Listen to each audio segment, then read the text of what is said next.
Para quem não conhece, o João e a Kátia, que são de um coletivo de Portugal, em Elvas. Melhor do que a gente apresentar vocês, eu acho que são vocês mesmos se apresentarem, se vocês concordarem.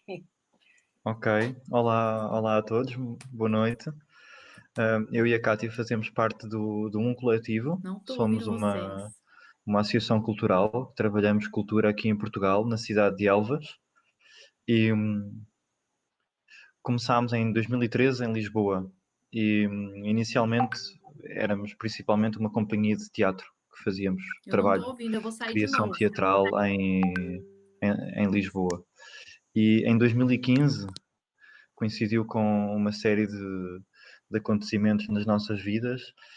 Vimos esta possibilidade de nos mudarmos para uma cidade bem mais pequena, que é Elvas, que fica a cerca de 250 quilómetros de Lisboa. E com essa mudança veio também uma grande mudança naquilo que seria um coletivo e o nosso trabalho. Tá tudo bem? É o que o João está falando, Cacá. Vou falando normalmente. Continuámos a fazer criação artística e espetáculos de teatro, mas surgiu em nós a necessidade de começarmos a pensar também a nível de formação e de programação aqui na cidade de Elvas. Isso fez com que alargássemos os nossos horizontes e que o nosso trabalho ganhasse outras formas, por assim dizer. E temos estado aqui em Elvas desde essa data e acho que neste caso foi uma mudança para o melhor. É muito diferente começar numa cidade grande como Lisboa e depois virmos para um contexto mais pequeno. Obriga-nos a ver o nosso trabalho de outra forma. Não sei se queres acrescentar alguma coisa. Só dizer, então, boa noite. Também o próprio percurso que o coletivo tem feito de contactar com pessoas de áreas disciplinares muito diferentes tem transformado aquilo que inicialmente seria uma estrutura de criação teatral numa estrutura de criação, como o João disse, programação e formação, que não é só teatral, mas é performativa. Ou seja, aquilo que era um âmbito um bocadinho mais estrito de teatro passou a ser uma zona de convergência, de diálogo, às vezes também de luta, porque os processos de criação são assim mesmo, são muito, muito variados, entre disciplinas diferentes. E eu penso que para falar de um coletivo, nós teremos sempre que falar desta interdisciplinariedade também e da presença forte. Por exemplo, estamos aqui eu e o João, que somos já de áreas diferentes, do teatro, o João do cinema, e tem feito um percurso, sobretudo no último ano e meio, 2 anos, connosco, o Bruno Caracol, que tem uma formação em cenografia e artes plásticas e pintura, portanto tem acrescentado muito ao nosso trabalho. Têm sido colaboradores regulares também o Ricardo Guerreiro Campos, que também tem formação em artes plásticas, o Diogo Rodrigues, que tem formação em som, o João Felipe, que também tem, bem, a formação em engenharia, mas a prática de trabalho é de som. Então eu acho que o coletivo também se faz esta riqueza de sensibilidades diferentes que fazem com que os nossos processos de trabalho, muito embora a maior parte das vezes partam de textos, depois se ampliem muito como povo, não é? E tocam em zonas muito diferentes. Sim, somos uma equipa multidisciplinar e multifacetada também. E os nossos espetáculos acabam por ganhar essas características de não ser apenas um trabalho de palco para plateia, mas de explorarem formas diferentes do que é um trabalho performático. E acho que isso se sente muito no projeto que vamos falar aqui hoje, que é o Silêncio, que é o projeto que originou esta parceria e esta colaboração com vocês, onde é muito presente, neste caso, a questão do vídeo, entra no teatro de uma forma muito, muito intrusiva, quase, não é? Sim. Boa noite, gente. Consegui entrar só agora.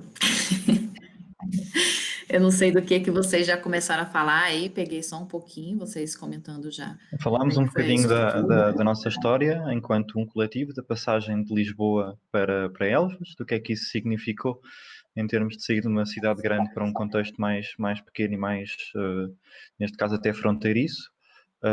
E falámos um bocadinho da nossa equipa e das valências da nossa equipa, porque somos uma equipa multidisciplinar. A Kátia estava a dizer que não, acho que não existe uma função repetida, não é? Não existe ninguém na equipa que tenha a mesma formação, temos todos formações diferentes e acho que é isso depois que enriquece também os nossos projetos. Uhum. A gente queria falar um pouquinho sobre qual foi o contexto desse projeto de falar sobre a obra, né, de se inspirar na obra do Rubem A. Dentro desse ano, né, de 100 anos, né, e aí entender um pouco esse contexto a nível dele, a comemoração dele a nível nacional, como é que foi como é esse projeto dentro dos outros grupos que também estão trabalhando com a obra do Rubem A, né, o porquê da escolha desse livro do Silêncio. E do que eu acho que é para Portugal, né, Cacá? Oi? Falhou um pouco aí. Do que é ele, o autor, para Portugal, dentro do centenário dele, porque para a gente, no contexto aqui da gente, os brasileiros entenderem, eu acho, quem é ele para a dramaturgia, assim, portuguesa, né? Conhecido em Portugal, muito pouco divulgado, muito pouco estudado também.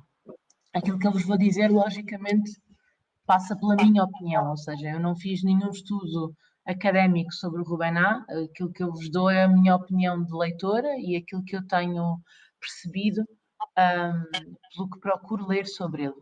A obra do Rubem A é muito extensa, é uma obra que se divide entre teatro, entre romance, entre alguma bibliografia ligada à história de Portugal também, textos mais diarísticos, e portanto é uma obra que é extensa tanto no número de coisas que ele escreveu, também cada coisa em si, normalmente não são documentos curtos, ou seja, ele não escreveu provavelmente contos, tirando o livro, tirando cores, é uma bibliografia muito extensa e que é difícil ser lida enquanto todo, porque ela é muita.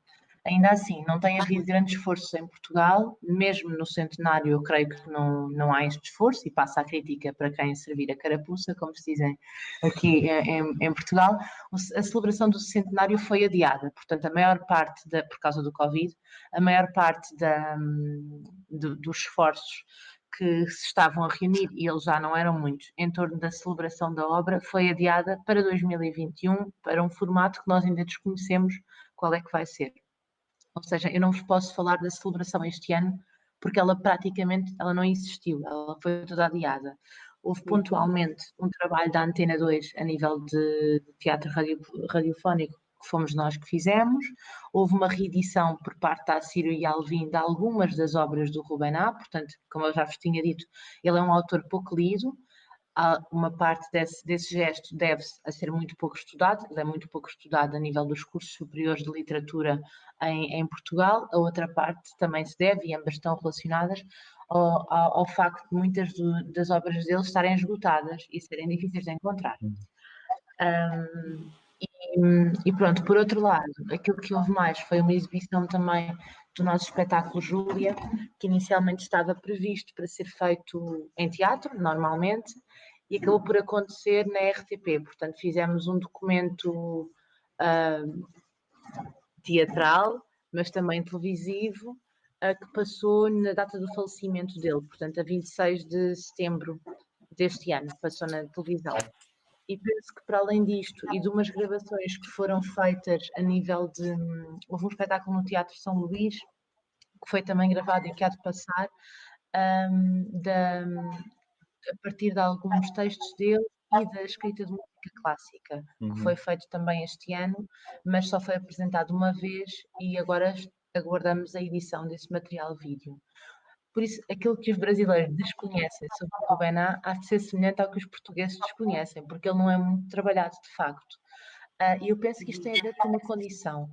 Ele acompanhou um período da história da literatura e da dramaturgia portuguesa, que tem a ver com os anos 60 e os anos 70, que foi altamente influenciado pelos mecanismos de censura do Estado Novo, pela repressão que nós tivemos, que foi uma das mais duras dos Estados repressivos e opressores.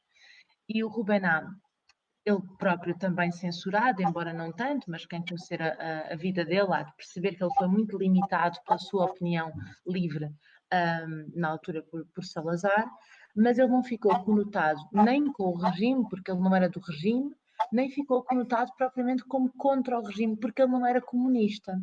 Então, ao ele não estar nem no saco do regime, ele não foi lido durante o regime, nem pelos apologistas do regime, mas também na transposição. E, portanto, no período em que Portugal conquista a sua liberdade, através do golpe de Estado que se deu no 25 de Abril e que foi feito em grande parte por um grupo de pessoas ligados ao Partido Comunista Português ou, de alguma forma, ao comunismo, que nessa altura foram resgatados os autores que pertenciam de alguma forma ou tinham alguma ligação com o Partido Comunista Português. Não quer dizer que fossem filiados, porque alguns não eram, mas que estivessem conotados com essa ideia, pelo menos de esquerda, ou de socialismo, ou de comunismo. Na música.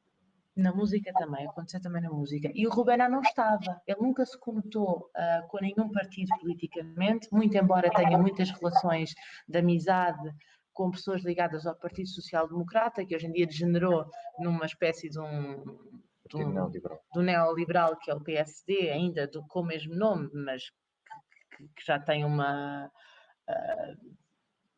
raio de ação que eu penso que é muito divergente daquele que teve na altura da fundação do partido, e o Rubén esteve nesse círculo de relações, embora nunca tenha tomado a dianteira desse partido político. E eu penso que é exatamente por isso que ele nunca foi lido, ou seja, ele não está nem conotado com o antigo regime português, nem com os autores comunistas. Então, quando se tenta resgatar quem foi censurado nos anos 60 e nos anos 70, deu-se de alguma forma, consciente ou inconscientemente, primazia a quem estava ligado a esta via mais comunista ou socialista.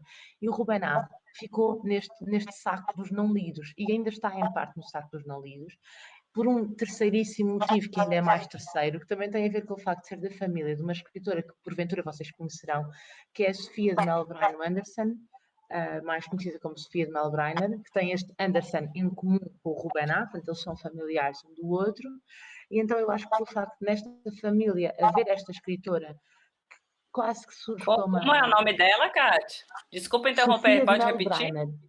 Sofia tá. de Melbreiner.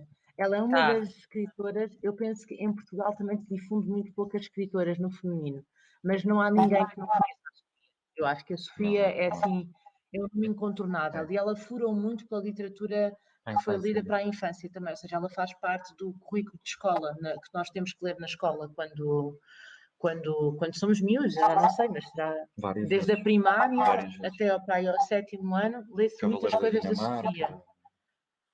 E eu penso que também é por isso, ou seja, é uma família da qual ela acabou por restar assim como o grande diamante, e ele que tem uma literatura que está menos conotada politicamente, que é difícil, quer dizer, ser difícil, quer dizer, não há ninguém que queira ser difícil, as pessoas são complexas e falam naturalmente sobre a sua complexidade, ou seja, eu acho que a dificuldade na leitura do Rubén não é construída, não é artificial, tem a ver com o tempo que ele viveu e com o sujeito que ele construiu nele também, não é? Mas de facto tem esta pulsão em que a vida dele consegue atravessar as obras todas que ele escreve, e isso às vezes faz com que nós de alguma maneira tenhamos que construir uma relação com o sujeito para conseguir ler a obra. O que a mim me interessa particularmente, e percebo que a obra dele ganha quando se vai lendo mais e mais e mais, ganha com as camadas de leitura, mas talvez nem todos os leitores estejam predispostos a esse tour de force, não é? Porque acaba por ser um movimento de força ler a obra do Rubén também. Acabei por não responder à última pergunta. Porquê é que nós escolhemos o silêncio? Isso. Nós escolhemos o silêncio e penso que agora vou resgatar um bocadinho. Nós escolhemos um grupo de 3. Sim, nós escolhemos 3 textos diferentes para trabalhar dele este ano. Escolhemos o Júlia, que foi tal que foi para a televisão. Escolhemos o Cores, que é um livro de contos que estamos ainda a adaptar para uma instalação que ficou, entretanto, uso mais Como é que chama? Como chama esse Cores? Cores. Entretanto, ficou essa instalação em Águas de Bacalhau, também uma expressão bem portuguesa, porque com as normas do Covid, aquilo que nós criámos não é propriamente, não é execuível, é impossível agora. Portanto, estamos a aguardar pela nossa lufada de ar fresco na saúde pública para podermos voltar a pôr mãos neste trabalho. Mas a escolha do silêncio... Só rapidinho, essas 3 é um tríptico, vocês já apresentaram.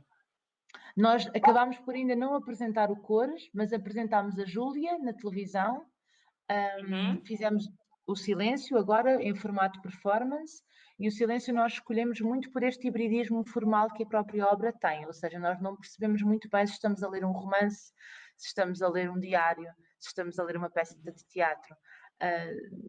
Poderia ser agora quase uma conversa de chat de Facebook, não é? Podia ser uma coisa de um escreve e o outro responde. O próprio facto de nós ficarmos um bocadinho...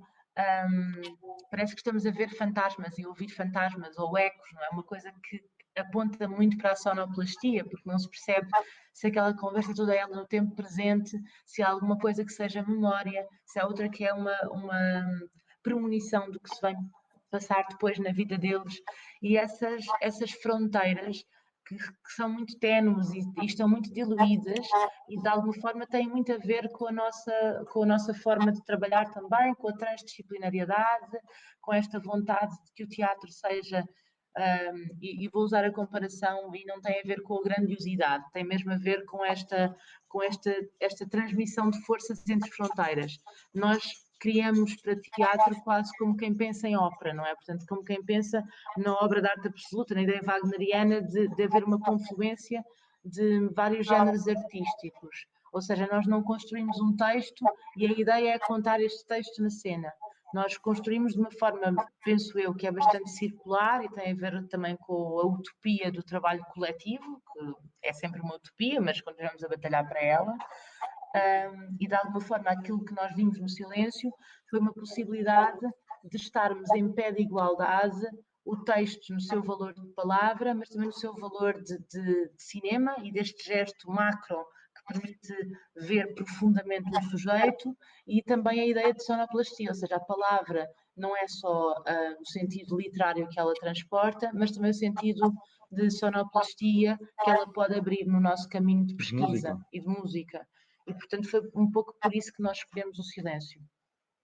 Não tanto pelo objeto em si, pelo tema romântico, não foi tanto isso que nos moveu. Não, foi pela possibilidade de trabalharmos este texto que é tão desafiante e tão original na sua forma. Da sua forma, foram questões muito formais que nos levaram à escolha do Silêncio. Porque há outros textos conhecidos, não é? Que se quiséssemos fazer uma mera homenagem, não teríamos escolhido, se calhar, o Silêncio, teríamos escolhido a Torres de Barbela, teríamos escolhido O Mundo à Minha Procura, as páginas.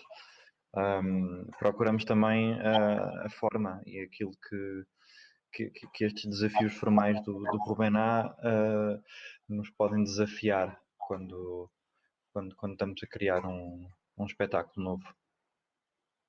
O que eu achei interessante também nesse texto com relação à temporalidade é que ele a impressão que dá é que ele é um recorte de um momento, assim, né? É porque ele começa já como se já tivesse tido, muita coisa já tivesse acontecido naquela relação e naquele diálogo.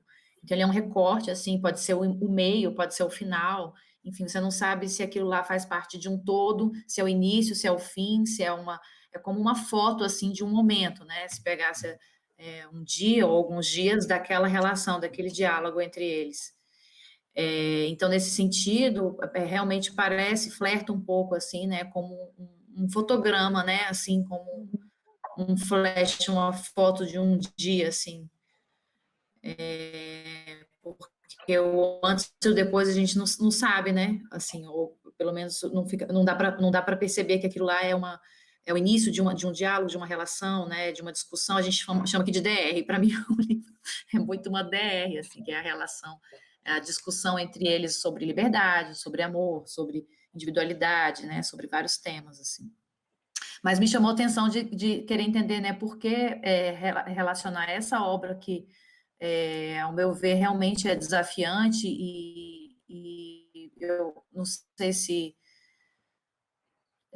se menos ou mais teatral, não sei se é o caso, mas assim, por que transformar ela ou pegar ela como referência para uma performance, né, para um trabalho cênico, assim, né?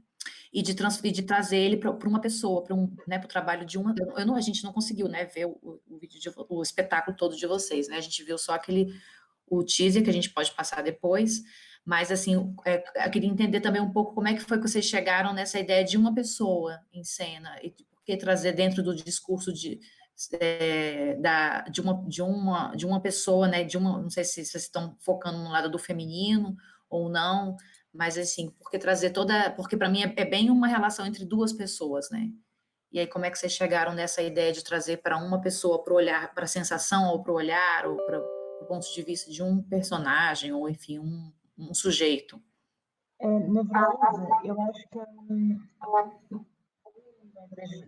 das razões, e na verdade acho que todas as escolhas são motivadas por várias coisas, algumas mais conscientes, outras menos conscientes. Neste caso, uma das razões tem a ver exatamente com as limitações que nos impôs o Covid, não é? Ou seja, a resposta que Portugal deu ao Covid passou muito por, e penso que quase todos os países isso aconteceu, pela necessidade ou pela imposição de uma distância. E o que nós tínhamos pensado inicialmente era que esta performance fosse uma performance de intimidade quase promíscua, em que o espectador seria sempre o outro da relação. Portanto, a performer era o eu, o espectador era o outro. Então nunca esteve em causa estarem duas pessoas em cena. Estava sempre em causa que o espectador se sentisse o outro da relação. E, portanto, aqui o que aconteceu foi nós tivemos que aumentar o espaço, de alguma forma isto deixou de ser promíscuo e passou a ser voyeurista, não é? Ou seja, o espectador, em vez de ser aquele que está a tocar a performance, passou a ser aquele que está a espreitar, a tentar ver mais desta intimidade desta pessoa. E isso, claro, que deslocou um bocadinho o centro da ação das coisas, porque de repente o voyeur não é uma terceira pessoa, não é? Porque não era suposto esse movimento, mas passou a ser alguém que vê uma mulher a tentar sair da relação tóxica em que ela está. Portanto, levou-nos aqui a trabalhar a dramaturgia da obra do Gulbenkian, que nós, quando lemos, agora desta vez, também sentimos que tinha alguma misoginia, portanto, que a mulher era um bocadinho subjugada aos interesses do homem. Isso é uma questão... Um bocadinho. Sim, um bocadinho você está sendo generosa. Bastante. Sim, sentimos isso e sentimos que havia, de alguma forma, uma intenção de fuga do ponto de vista da mulher, mas uma fuga que nós não percebemos nunca se chega a ser concretizada ou não. Então nós criámos essa zona, nós dividimos a performance em 4 momentos. O primeiro momento era a decomposição, que tem a ver com a aceitação de uma relação tóxica e com a percepção de que nós ficamos todos um cadáver quando estamos nestas relações tóxicas e, portanto, se calhar o primeiro momento é observarmos a nossa putrefação. Depois, no segundo momento, nós chamamos de ressurreição, que é o momento em que, de facto, ela se consegue erguer a partir desse escombro e se reconstrói de alguma maneira. No terceiro momento é a festa, de alguma forma é um momento em que isto se comunica com os demais e que os demais passam a perceber que ela se libertou desta zona de toxicidade. E o quarto momento é o silêncio. Portanto, é uma zona quase religiosa de comunhão que tu só conquistas quando fazes esse percurso. E nós, pronto, isto foi a forma que nós encontramos de, tendo a figura feminina apenas, responder a esta obra, mas também de inscrever no tempo em que nós estamos a criar, que já não é os anos 70 em que isto foi escrito e de alguma forma a misoginia ainda tinha um lugar de aceitação superior ao que tem agora, mas ainda há agora esse lugar de aceitação.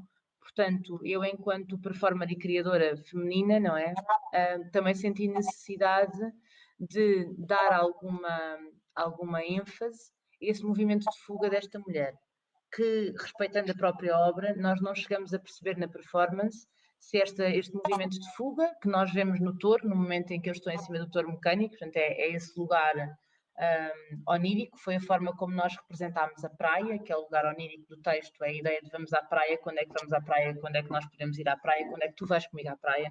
Portanto, no fundo, há uma mulher que quer convocar um homem a ir à zona de liberdade com ela, e há um homem que não consegue acompanhar esse movimento e que não tem coragem de ver a mulher livre. E essa ideia nós traduzimos pelo touro, portanto, a dominação, mas também a exibição do domínio que a mulher pode ter sobre o seu próprio futuro.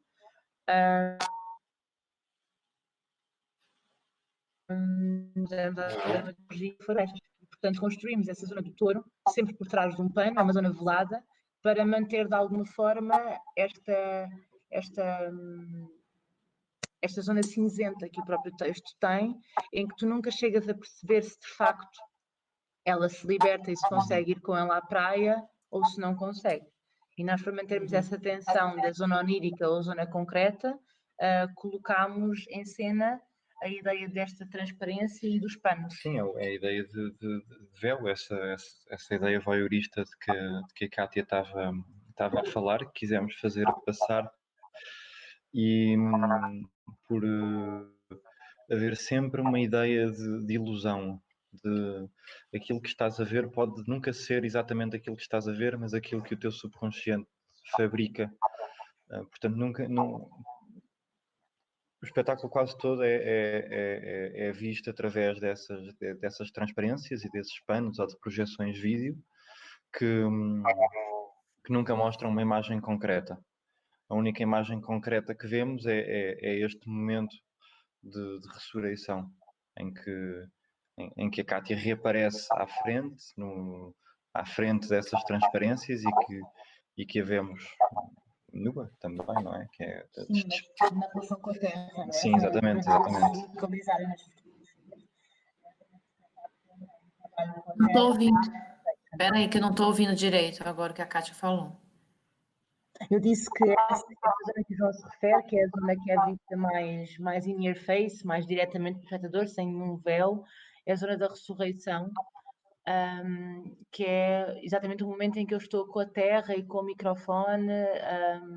Nas fotografias acho que conseguem ter uma ideia do que eu estou a dizer por aí. Então, a gente viu isso, mas então esse acesso à liberdade e esse acesso à liberdade e essa libertação da relação e é um desdobramento que vocês vislumbram, né, a partir da leitura de vocês, assim, né? Sim, sim. Seria um desdobramento do que a partir da leitura mesmo, porque é uma coisa que fica muito em aberto, assim, né, claramente o processo que nós fizemos para chegar a esta dramaturgia foi, nós achávamos que o texto, e sentimos na leitura do texto, que ele acaba por ser muito afirmativo, e às vezes fechar um bocadinho esta imagem deste homem e desta mulher, não é? Fecha-os um bocadinho, torna a mulher no elo mais fraco, que está sempre a implorar coisas ao homem, a mulher que é ciumenta, que é mais ansiosa, que não tem a certeza que o homem a valorize, mas não sei o quê. E então o que fizemos foi um levantamento das perguntas que existiam em todo o texto, de uma ponta à outra. As perguntas dele e as perguntas dela.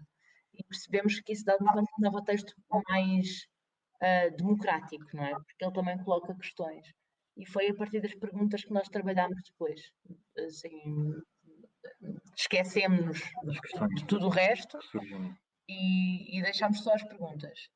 E depois de definirmos bem a dramaturgia das perguntas, todas, fomos repescar o texto da praia. Foi a única coisa que nós fomos voltarmos ao texto original para ir buscar uma descrição da praia. Sim. Eu acho interessante ouvir, só para situar um pouco, lembrando que tem as pessoas assistindo assim, e óbvio, eu e a Cacá, a gente vai ter um momento de dividir o nosso processo, mas eu acho interessante porque realmente a leitura do livro, eu acho que ela é essa que é a criação, para cada um suscita uma coisa diferente. Então, para mim, né, a gente aqui dividindo esse processo já é muito interessante escutar, porque a minha própria opinião e da Cacá, ela também diverge, entre aspas, em muitos momentos, assim, eu em nenhum momento quando eu vi, eu consegui fechar minha cabeça só para um diálogo somente entre um homem e uma mulher. Eu fiquei... Na minha cabeça, eu vi tantas possibilidades, o que poderia ser a cabeça dela, de uma pessoa com ela mesma, de 2 pessoas, de 4 pessoas, né?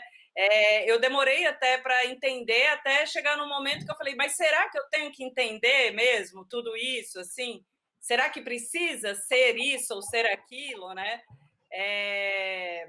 Então, assim, eu acho que a gente vai ter outras possibilidades de dividir, eu e a Cacá, esse nosso processo também meu e dela, e mais além do de vocês, mas eu acho muito interessante, porque eu acho que, inclusive culturalmente falando, a proximidade e o carinho que vocês têm com a obra, o que vocês conhecem dele, né, da história, do autor, eu acho que isso, na minha opinião, interfere na maneira de ver o texto, de ler também, né? Como a coisa que você falou da mulher, de como a mulher se coloca, ou, né, da mulher se colocar e de trazer para o momento atual. Bom, eu resolvi falar porque tem as pessoas que estão assistindo, eu acho que é interessante ver os vários pontos de vista dentro da mesma obra, né? E como foi a performance. Quanto tempo que foi a performance? Tem 45 minutos. Sim. Na verdade, o tempo... Vocês acham... Fala, desculpa, João. Nada, 45 minutos, mas que na verdade acaba por ser muito, muito, muito elástico. Portanto, tem variado entre 40 e numa sessão quase 50. Sim. Vocês chegam... Cacá, só rapidinho, porque se quiser colocar foto, se vocês quiserem colocar foto já que vocês estão falando, a gente pede para o Ico colocar a foto do espetáculo. Podem no momento pôr, que vocês sim, claro, acharem sim. propício. Aí só acho que agora é legal. Só avisar acho que agora é legal. que está avisar o pessoal que está assistindo, quem está assistindo no celular, para deixar virar o celular assim, ó. Na horizontal. Porque vai ser nesse formato. Se for assim, não vai dar para ver, vai ter que virar, tá? Pronto. Só as explicações técnicas. E aí, Ti, também, não sei se vocês chegaram a falar que eles já fizeram essa performance algumas vezes, já agora, mesmo em situação de pandemia, né? Cátia e João, apresentaram em Montemoro Novo. Olha que linda a foto. Peraí. Essa luz aqui... Não vai aparecer aqui. Mas por que você está colocando aí na tela, Tiana? Está aparecendo. Eu estou mostrando para a Cátia e para o João, Mas eles já conhecem. Mas eu quero mostrar como está na live, uai. Eu nunca vi foto.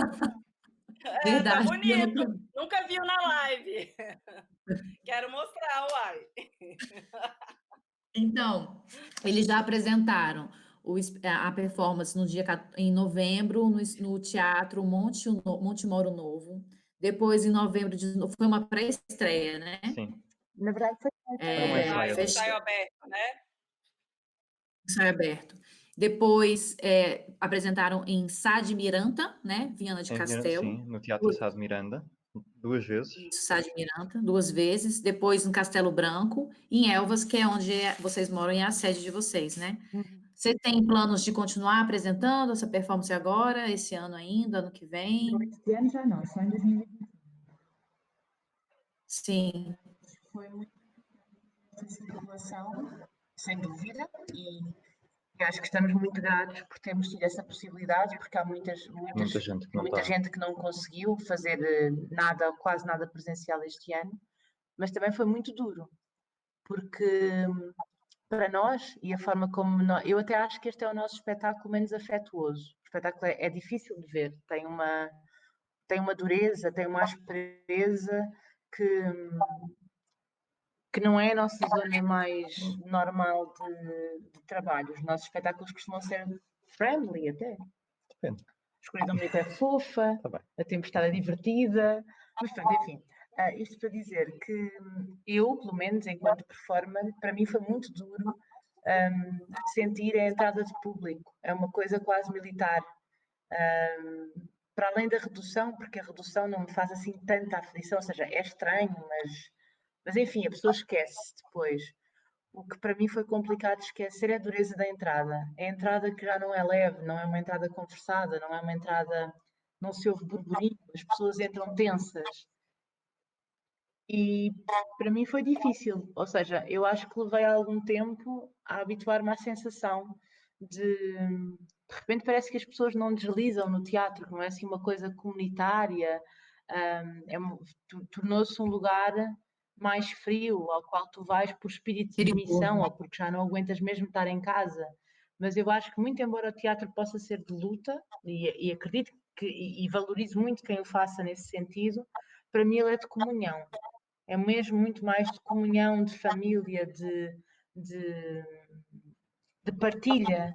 E senti um ambiente muito frio. Foi muito difícil para mim, mesmo muito difícil estar em cena, porque não é, pode parecer kinestésico, mas não é a vibração do público que é a mais ampla, a mais porosa para nós podermos passar aquilo que estamos a sentir. E é isso, foi muito difícil circular. Foi bom do ponto de vista, sei lá, político, económico, isso, foi bom, mas humanamente foi duro para mim circular. Então estou com muita vontade de poder apresentar o espetáculo fora destes padrões militares de higienização de tudo e mais um par de botas, para nós conseguirmos usufruir das pessoas, usufruir de estarmos juntos, podermos conversar depois sem nenhum pudor, parece que as pessoas, que a conversa já é a mais e que nós só podemos fazer o mínimo e indispensável fora de casa, não é? Esta sensação de que tem que ser curtinho, porque depois temos que nos ir isolar de novo. Essa coisa de prensar a vida para fazermos só o fundamental, acho que nos fez muito mal a todos. E acho que isso se sente na forma como as pessoas estão, como as pessoas vão ao espaço público. Esse toque e foge, não é? Eu vim aqui ao teatro ver isto, mas eu vou já embora. Até tivemos a sorte e a possibilidade de ter uma conversa no final, porque o público já nos conhece e porque temos um espaço que o permite. E foi tão bom, acho que soube muito bem. Soube O foyer é mesmo. muito grande, ou seja, nós podemos ter espaço e nem tínhamos programado a conversa. Eu sentei-me no chão a conversar com as pessoas enquanto tirava a tinta do corpo com toalhitas desmaquilhantes, portanto não foi de todo pensada, mas é muito importante esse espaço de partilha. Curiosamente ficaram só mulheres para falar depois do espetáculo, foi muito engraçado. Só mulheres, não havia um homem a falar sobre o assunto. Porque eu acho também em Portugal, e digo em Portugal porque não tenho a pretensão de falar sobre o resto do mundo, e mesmo Portugal já é grande o suficiente para eu não dever dizer em Portugal, mas aquilo que eu conheço de Portugal diz-me que muitas vezes os homens ainda têm muito pudor em lidar com o corpo nu das mulheres, a menos que seja para vender carros ou cervejas. Portanto, a menos que seja um corpo nu construído para os seus deleites e prazeres, o corpo nu da mulher que se despe porque ela se quer despir para dizer o que ela quer dizer, é um corpo que fere muitas suscetibilidades ainda. E, portanto, eu acho que esta performance acabou por ser mais difícil de ver, também porque há essa própria reação misógina. É engraçado como o texto faz ricochete, não é? Nós limpamos a misoginia do texto, mas ela existe na plateia mesma.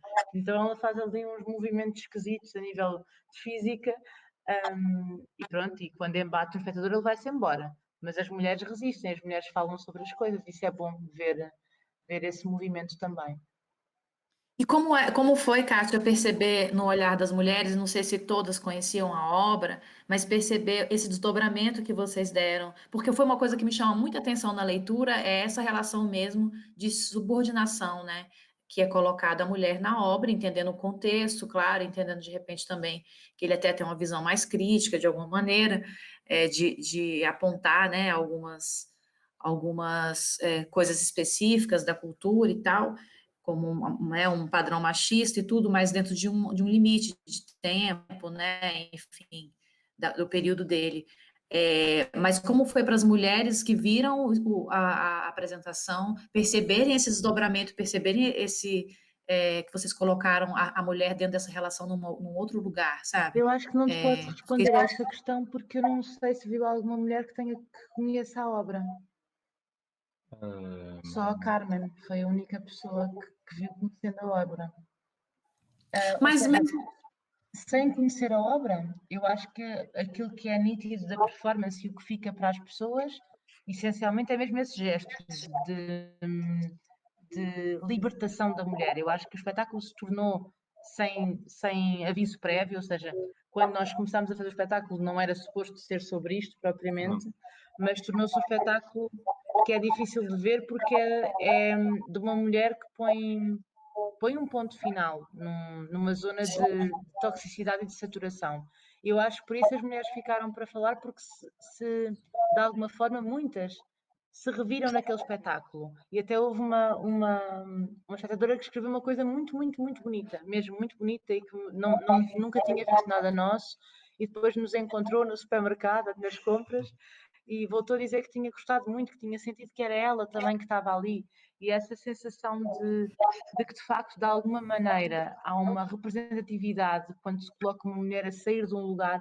Eu vou contar uma história que, parecendo que não tem nada a ver, tem. Eu vivi durante muito tempo num bairro histórico de Lisboa, que é a Moraria. Devem conhecer porque aparece 1000 vezes dito nos fados. Já toda a gente ouviu algum fado da Moraria. E vivia num prédio pequeno, vivi cerca de um ano nesse prédio, e tinha uma vizinha de baixo. Tinha muitas vizinhas de baixo, mas é sobre esta vizinha de baixo que eu vou falar.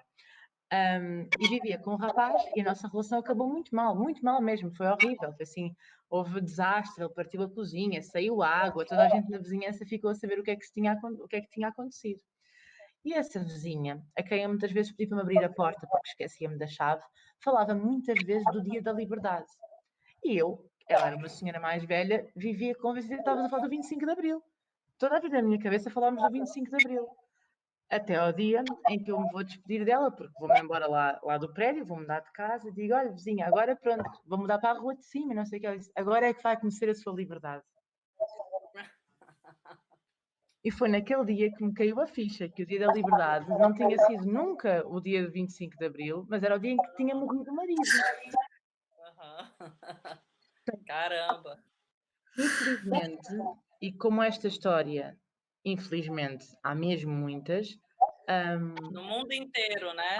no mundo inteiro, sim, e até nos países que se julgam civilizados e de primeira, que é o caso de Portugal, mais uma vez, infelizmente. Mas há muito essa história que é pisada e recalcada, mas também muitas vezes esquecida, de mulheres que foram completamente subjugadas por casamentos que as próprias mulheres, suas mães, achavam por bem porque elas sofreram e reproduzem esse modelo de sofrimento sem querer, não é? Sem intenção. Quando eu digo querer, tem a ver com a intenção. Então eu acho que há muitas mulheres que se podem rever neste espetáculo por esse lugar de fuga, que nem sempre possa ser concreta, porque há de haver muita gente que arranjou forma de conquistar o castelo por dentro. Não sei se vocês conhecem esta expressão no Brasil, se também a têm, mas nós temos, o castelo conquista-se por dentro, que é, às vezes podes manter o teu casamento, mas arranjar forma de ser feliz sem perderes o teu ordenado que o marido te dá, porque isso foi o caso de muitas mulheres também, não é? Então esta fuga do touro é esse lugar, tu não percebes que ela sai de facto da relação, mas ela conquista a liberdade à mesma. Não sei se saiu da relação ou não, mas está livre naquele momento. Então é como é que estes mecanismos se podem construir, e muitas mulheres construíram de forma ardilosa, não é? E é disso, eu acho que é isso que as aproxima deste espetáculo, também pode ser isso, que repela alguns homens neste espetáculo. E era isto. Queria também dizer-vos que isto não é uma coisa, infelizmente, que esteja de modé em Portugal. Quer dizer, continua a haver imensas vítimas de violência domésticas, mulheres e homens, como é lógico, mas mais mulheres. Ainda este ano, na comunidade de Elvas, houve um caso de uma rapariga miúda, novinha, que foi mesmo vítima neste caso mortal, de violência doméstica. E então acho que é importante, e esta coisa, eu fiquei muito a pensar sobre a relação tóxica, sem querer ser pedagógica, porque não o quero ser, nem o sou no espetáculo de forma alguma, penso eu. Acho que é importante ensinar, falar sobre, fotografar, filmar movimentos de fuga de lugares tóxicos. Movimentos de fuga de lugares em que nós não nos sentimos respeitados, sejamos nós eles, ou elas, ou cães, ou gatos, ou sejamos quem formos. Mas mostrar fugas de lugares de infelicidade é vital. E devia ser humano, devia ser uma pulsão humana. Só fazer um adendo, assim, já que eu sei que não é sobre isso, mas já que a gente estava fazendo uma live, acho que é importante falar. Você falou da violência doméstica, o Brasil é um dos primeiros em feminicídio, né, do mundo. Então, só deixar registrado aqui, já que estamos fazendo essa live, porque, inclusive, nesse momento, isso tem cada vez mais aumentado, muito. Então, já que falou sobre violência doméstica, etc., eu sei que é sobre isso, mas foge um pouco, mas eu acho importante a gente deixar registrado nesses espaços também, já que a gente está falando sobre isso, né? Só isso. E eu queria só aproveitar, Cacá, eu acho que é importante falar, gente, não tem nada a ver com a conversa, mas a gente não sabe se a live vai cair em 59 minutos ou não, porque parece que o Instagram está permitindo mais tempo, que mudou. Caso caia, a gente acha que não vai cair, mas é preciso registrar que o projeto está sendo realizado com recursos de apoio à cultura do Distrito Federal, Conexões FAC. Então, eu queria deixar registrado aqui o apoio. E agradecer, né? Sim, já agradecer ao FAC. Desculpa. Nada, também. Não, e agradecer ao FAC, porque esse patrocínio ele é para o intercâmbio, né? Conexão Cultura. Então, o projeto deles, da Cátia e do João, do coletivo, eles executaram um trabalho, uma performance inspirada no livro O Silêncio, do autor Rubem Alto, português. E, enquanto isso, eu e a Tiana trabalhamos vídeos inspirados na mesma obra, né? Então, o intercâmbio se trata disso. O patrocínio foi para trabalhar o nosso projeto, e agora eles também tiveram os apoios lá de Portugal e vão falar, não é isso, João? Os apoios já foram há um ano, mas também temos um apoio do Ministério da Cultura, da Direção-Geral das Artes e aqui do município de Elvas, que nos têm permitido trabalhar com conforto e tranquilidade também. Bom, conforto. É essencial, né, para a gente conseguir continuar trabalhando nesse contexto, principalmente. Só dizer a palavra conforto. Eu acho que a palavra conforto é muito excessiva. Permite-nos trabalhar e ter comida na mesa, não nos permite conforto, porque já que abrimos a página política, não é? Em Portugal, os apoios à cultura fazem-nos sempre sentir que somos uns abençoados. Porquê? Porque são muito poucos e são insuficientes. Mas não é abençoado quem tem, porque na verdade não chega sequer para pagar um ordenado mínimo, não é? E estou a ser literal, não chega para pagar um ordenado mínimo.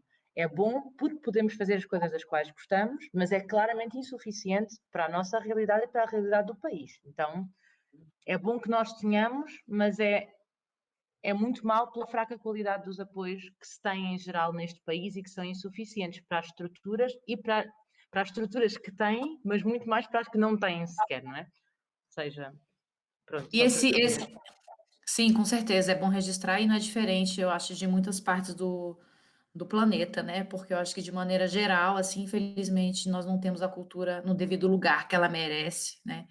E que a potência que ela pode oferecer para a humanidade de transformação e tudo. Mas, assim, esse projeto do Silêncio, em relação às obras do Rubem A, é um projeto nacional, não é? Que envolve outros grupos, mesmo que não tenha sido executado plenamente por conta do Covid, mas é um projeto que faz parte de um plano nacional de trabalhar as obras do Rubem A com vários grupos de teatro do país, ou não? Ou seja, há um centenário de celebração, mas o centenário é mais ligado à parte literária, de reedição de obras e de discussão literária em painéis, em colóquios, enfim. A nível de teatro, nós sabemos de um grupo, aliás, até foi aquilo que motivou a nossa ida a Viana do Castelo, foi que o Centro Dramático do Teatro do Noroeste, Centro Dramático de Viana, já fez há algum tempo o Mundo à Minha Procura, do Rubem A. Mas eu penso que foi há 3 ou 4 anos, seguramente. Sim, há 3 ou 4 anos. O Rubem A teve ligação a Viana do Castelo. Teve uma casa, comprou uma casa em Viana do Castelo e creio que chegou a viver lá durante algum tempo. Então deixou marca e deixou raízes nessa cidade, e segundo o que nos disse o Ricardo do Teatro do Noroeste, o Rubem A é bastante lido em Viana do Castelo, ao contrário de outros sítios.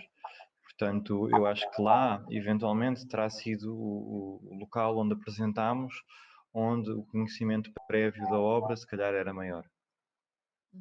Não sei se estou a dizer, Também não sei. mas pronto, tenho como base aquilo que nos foi dito o programador e diretor artístico do Teatro do Noroeste, que nos convidou a ir lá à Viena do Castelo. E que nos convidou por ser um projeto do Rubená. Também já lá tínhamos ido antes, ou seja, é um grupo com o Claro, mas qual nós gostamos. O interesse foi. Sim, mas o interesse específico deste ano foi por ser a obra do Rubená. E já agora podemos agradecer ao Ricardo Simões e ao Teatro do Noroeste, que nos acolheram maravilhosamente, onde fomos super bem recebidos e pudemos fazer 2 vezes a performance. Foi muito bom e é uma equipa extraordinária. Maravilha. Vocês querem passar agora o vídeo, o teaser de vocês? Pode ser. É um bom momento? Sim. Então tá. Tudo bem, Cacá, também? Sim, eu ia sugerir isso. Manda ver aí, Ico. Para o povo entender mais, sem racionalizar tanto. Vamos. O Ico, ó, que tá aí na técnica com a gente, que fez a arte, fez a identidade. Também tá dando esse apoio técnico. Vai soltar o vídeo aí pra nós. Começou.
Oi. Gente, eu não sei se tem alguma pergunta aqui, se alguém quer comentar alguma coisa, fazer alguma pergunta para o grupo, a gente pode abrir aí para saber se alguém tem alguma curiosidade a mais sobre as obras, sobre o processo deles. Eu e a Tiana tivemos a oportunidade de conhecer a sede, de conhecer. Eu fui 2 vezes, né? Sim. Hã? E o Cine Teatro, que é fofo. Super antigo, né? Aquele teatro. É. Nossa, tem quantos anos? 1933. Sim. Anos 30. Anos Sim. 30? 33, salvo. Posso estar enganada, mas acho que é 33. Sim. Esse ano, nem parece que foi esse ano, parece que foi em outra vida, porque tá tudo tão diferente. Eu e a Tiana tivemos aí. Foi. É verdade. Foi em janeiro. Foi em janeiro ou foi em fevereiro? Acho que Fevereiro, em fevereiro. Fevereiro. Tivemos aí apresentando em Luarada, e aí Foi muito bonito. gostamos muito também de conhecer a cidade, que é muito forte, assim, né? Uma coisa muito diferente, assim. Uma cidade tão antiga. E conhecemos a sede também, a sede de vocês fazem um festival, não é só na sede, né? Vocês falaram do festival? Aqui, Festival já não, né? de toda a cidade. É. Festival de Salto, festival de criação artística multidisciplinar em espaços inusitados da cidade. A nossa ideia é que a arte pode transformar efemeramente a cidade e mudar a forma de estar perante alguns espaços. Então procuramos assaltar as igrejas, Sim. sei lá, a cisterna, o castelo, a praça, o fosso, vários espaços diferentes da cidade, que na verdade aos quais os artistas podem oferecer roupagens completamente diferentes, que no fundo depois convidam o elvense, mas também o turista, a ver a cidade de uma forma completamente distinta daquela como ela se apresenta no dia a dia. Então é isso, acho que a arte muda o espaço público e o espaço público muda-nos também a nós enquanto cidadãos. E, na verdade, o assalto é esse gesto de transformação. Sim. E a cidade é uma cidade de crianças e idosos, né? Pelo menos foi Crianças o que não eu têm assim reparei, assim. tantas. Aliás, é um dos problemas aqui da região é a baixa natalidade. Mas sim, tem muita. Mas idosos têm. Idosos têm. É porque jovens assim, quando chegam aí, que Sim, não tem, que eu não sei realmente. É porque vocês estiveram na altura do carnaval. Então isso deu-vos um pouco a ilusão de que os jovens habitam mais a cidade do que eles habitam realmente. Porque estão mais presentes na altura do carnaval. Mas Portugal, em geral, sofre um grande problema de falta de população jovem e das pessoas não estarem a ter tantos filhos como seria desejável para nós continuarmos a ter o mesmo número de habitantes, mas o Alentejo em particular sofre muito mais desse mal, quer dizer, mas é um mal que os políticos sabem que existe quando eles tiram os hospitais daqui, quando tiram as escolas daqui, quando vão retirar, quando não há transportes para estas zonas. Portanto, os políticos sabem que, do ponto de vista de uma ideia mais fria de criação de família, as pessoas não têm muita forma de o fazer aqui no Alentejo, não é? Eles sabem disso. Eles podem fingir que não sabem, mas eles sabem.